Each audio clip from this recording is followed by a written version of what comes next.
দেখুন বীর্য কতটা গুরুত্বপূর্ণ।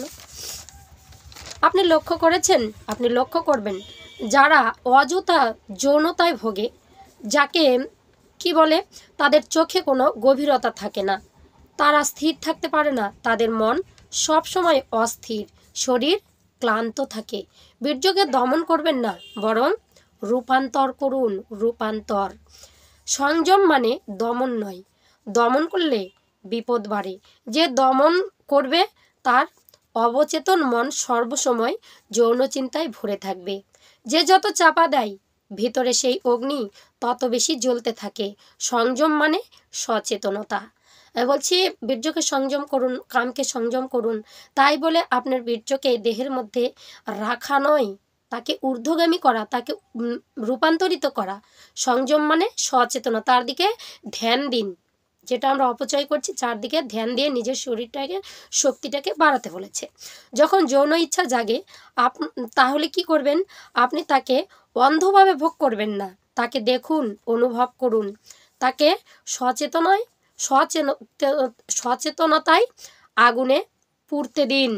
তখন ধীরে ধীরে যৌন শক্তি বীর্য ক্ষয় থেকে বাঁচে এবং বীর্য শক্তি উপরের দিকে উঠতে শুরু করে। বীর্য হলো শক্তির কাঁচা রূপ, একে ধীরে ধীরে শোধন করতে হয়, রূপান্তর করতে হয়। বীর্য যখন সংরক্ষণ হয় তখন তা আপনার দেহে নতুন দীপ্তি আনে, চোখ ঝলমল করে, চেহারা উজ্জ্বল ও কণ্ঠ দৃঢ় হয়। যখন ধ্যানের সঙ্গে বীর্য সংরক্ষণ হয় তখন শক্তি আরও উপরে ওঠে।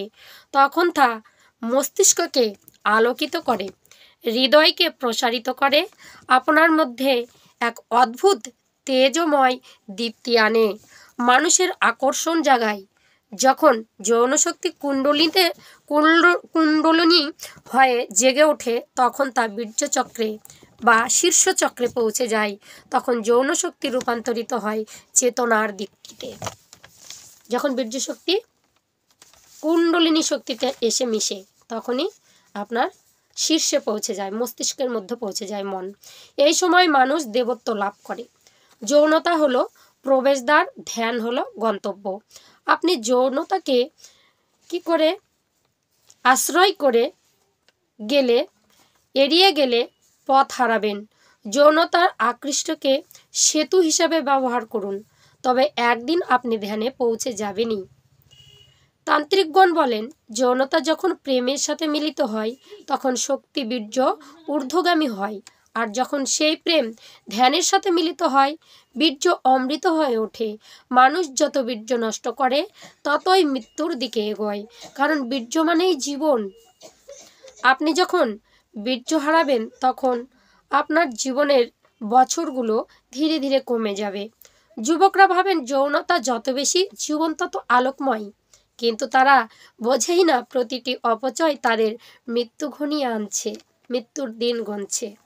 তাহলে বীর্য শক্তির দ্বারা কি হয়? প্রথমে সৃজনশীলতা জাগে। শিল্পী, কবি, সঙ্গীতজ্ঞ তাদের সৃষ্টিশক্তি পেছনেও এই যৌন শক্তির রূপান্তর আছে। তারা বীর্যকে কেবল দেহে নষ্ট করেনি, বরং সৃষ্টিতে ব্যবহার করেছে। দ্বিতীয়, ধ্যান গভীর হয়, শক্তির সঞ্চয় হয়। তৃতীয়, আধ্যাত্মিক দীপ্তি জন্মে, আভা বা চুম্বক শক্তির জন্ম নেয়। তাদের উপস্থিতিতে অন্যরা শান্তি অনুভব করে। আপনার দেহে যদি বীর্য শক্তি আপনি রাখতে পারেন, আপনার উপস্থিতিতে আপনার আশেপাশের লোকেরা শান্তি পাবে, যে লোকটা সত্যি ভদ্র, লোকটা সত্যি ভক্ত, এই লোকটা আসলে আমরা কেমন যেন একটা অন্যরকম লাগে, তার কাছে অন্য খারাপ কোনো চিন্তা আসে না, তাকে দেখলে শান্তি অনুভব হয়। কিভাবে বীর্যকে রূপান্তরিত করা যায়, কিভাবে মহাশক্তিতে পৌঁছে দেওয়া যায়? তো প্রথমেই হচ্ছে ধ্যান। প্রতিদিন কমপক্ষে আধা ঘন্টা আপনার শ্বাস প্রশ্বাসে ধ্যান দিন আর ধ্যান যোগে থাকুন। দ্বিতীয় হচ্ছে প্রেম। যৌনতাকে প্রেমে পরিণত করুন, যেন তা কেবল শরীরের খেলা নয়, আরও শক্তিতে রূপান্তরিত হয়। 3 নম্বর হচ্ছে সচেতনতা। প্রতিটি অনুভূতিকে সচেতনভাবে দেখুন, দমন করবেন না কিন্তু। তাহলে কি করতে বলেছে? রূপান্তর করতে বলেছে। কাম এসেছে, ঠিক আছে, রূপান্তর করুন মহাশক্তি। কিভাবে রূপান্তর করে দেখছি। তারপর 4 নম্বর হচ্ছে প্রাণায়াম, যোগ। শ্বাসের নিয়ন্ত্রণে যৌন শক্তি ঊর্ধ্বগামী হয়। সর্বশেষে ধ্যানময় যৌনতা। যৌনতাকে ধ্যান হিসাবে গ্রহণ করলে বীর্য ক্ষয় হয় না, শক্তিতে রূপান্তরিত হয়। বীর্য হলো আপনার সবচেয়ে মূল্যবান সম্পদ। একে নষ্ট ও দমন করবেন না, একে রূপান্তরিত করুন। যদি বীর্য নিচে নেমে আসে, আপনি পশু। যদি তা হৃদয়ে উঠে যায়, আপনি প্রেমিক। যদি তা মাথায় পৌঁছায়, আপনি হবেন ঋষি। যদি তা চেতনার আকাশে মিলে যায়, আপনিই হবেন পরমাত্মা। একমাত্র বীর্যই হলো সেই সেতু যা মানুষকে মৃত্যু থেকে অমৃত লাভে সক্ষম করায়, মৃত্যু থেকে অমৃতের পথে ধাবিত করে, মৃত্যুলোক থেকে স্বর্গলোকের দিকে ধাবিত করে। এই হচ্ছে আজকের রতিশাস্ত্র বা কামশাস্ত্র, যে বীর্য, মহাবীর্য শক্তি ও তাকে রূপান্তর কিভাবে করবেন।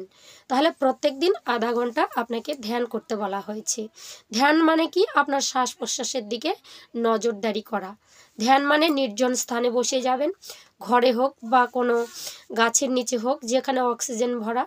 আপনি যে কোনো একটি ক্রিয়া মানে মুদ্রায় হাত দিয়ে চোখ দুটো বন্ধ করে আপনি একদম মূলাধার থেকে সেই মণিপুর থেকে স্বাধিষ্ঠান থেকে অনাহত থেকে বিশুদ্ধ, তারপরে সব আজ্ঞাচক্রে এইভাবে মনটাকে রূপান্তরিত করবেন। আর শ্বাস প্রশ্বাস নেবেন, শ্বাস প্রশ্বাসের শব্দ ধীরে ধীরে শুনবেন, কপালে মনটাকে স্থির রাখবেন। এইভাবে প্রত্যেক দিন আধা ঘন্টা নিজের ধ্যানকে, নিজের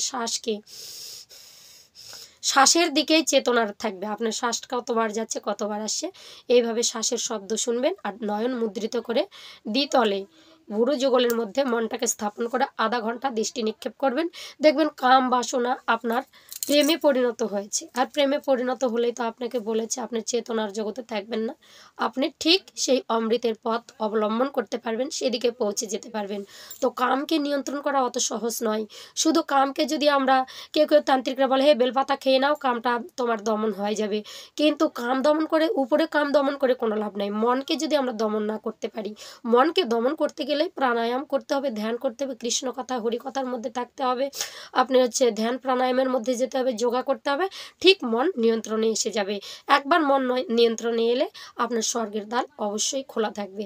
জয় শ্রীকৃষ্ণ, রাধে রাধে। আজকের ভিডিও এখানেই শেষ করছি, আবার পরের ভিডিও নিয়ে আপনাদের সামনে হাজির হব আমি, রেখা সরকার। ততক্ষণ আপনারা সঙ্গে থাকুন। হরে কৃষ্ণ। ভিডিও ভালো লাগলে অবশ্যই চ্যানেলে লাইক, শেয়ার, কমেন্ট করে চ্যানেলটি সাবস্ক্রাইব করে পাশে থাকবেন। প্রেম সে বলো রাধে রাধে।